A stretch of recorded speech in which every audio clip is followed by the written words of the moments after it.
what a wonderful job you've done with this area. It was our little sandlot league that we had of our own. There was coyotes out there while we were playing baseball. There was all kinds, yes.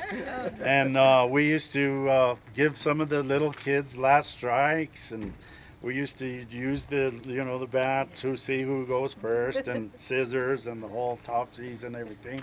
And this writer wrote a little story, and I thought I'd just read it real quick and see what you guys thought about it. Sometimes when a child is on the way, especially a first child, people look back to the way it was, to the tales they will pass on someday to the next generation. Glenn Tafoya is 37, that was back some time ago. His wife Cindy is carrying a child, their first due at the end of the month. When Tafoya looks both ways to the time in the future when, with a child on his knees, he will relate the stories of the past. He thinks most often of the Cedar Street Tigers, late lamented. Cedar Street was the first street laid out in the area now called Casa Solana. That was back in 1954. Glenn's parents, Tony and Maud Tafoya, bought a house on Cedar Street that year when Glenn was 2 years old. They live there still. Well, my parents have since passed away. There were 13 boys growing up on the 2-block long street in the late 50s. Glenn Tafoya recalled the other day. They were athletes and they were rascals, and they made a club of themselves, the Cedar Street Tigers. It was in the warm glow of reminiscence, a Tom Sawyer existence, not quite as reckless as Huckleberry Finn. The thing I remember most is match guns, Tafoya said. These were the little match guns that we made. We put matches, stick matches, and we'd fire them at night, and it was pretty wild. Show us how that works. We'd rig clothespins so they could shoot matches. We'd do it at night, and they would flare across the sky.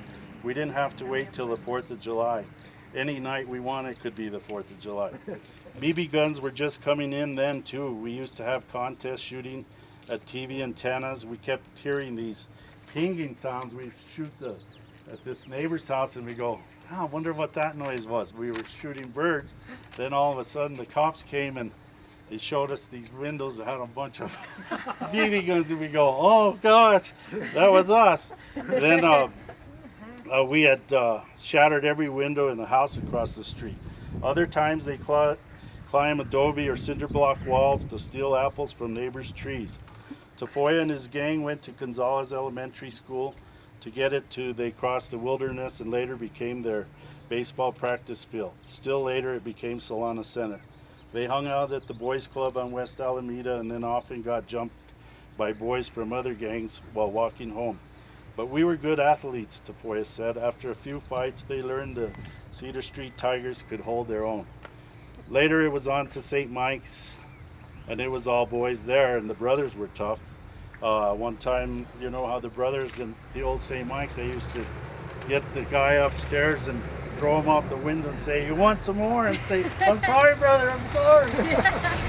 And so after school, we had this wilderness. There was a Japanese concentration camp up there by the old, I don't know if it's Sheridan Inn or what it's called now, but we'd take our bikes up there and they'd throw us out.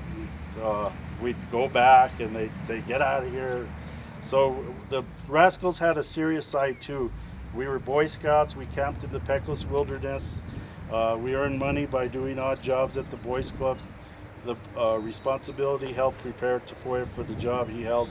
Last spring I used to be sales manager at Cordova Road, and I opened up my business at Pack Ship and Mail here in the Solana Center, so I'm still kind of around this area.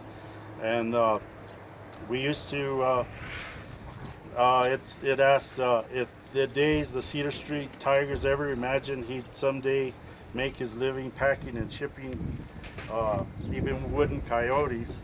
And then I said, back then we skinned the real ones. So that was a little article they did about us back then. So it was really unique living here and growing up here, and it was you know, we had peaceful and compared to today's you know how it is today. And I just want to thank you all for remembering the Cedar Street Tigers and our little neighborhood here, and I really appreciate all of you being here. Thank you.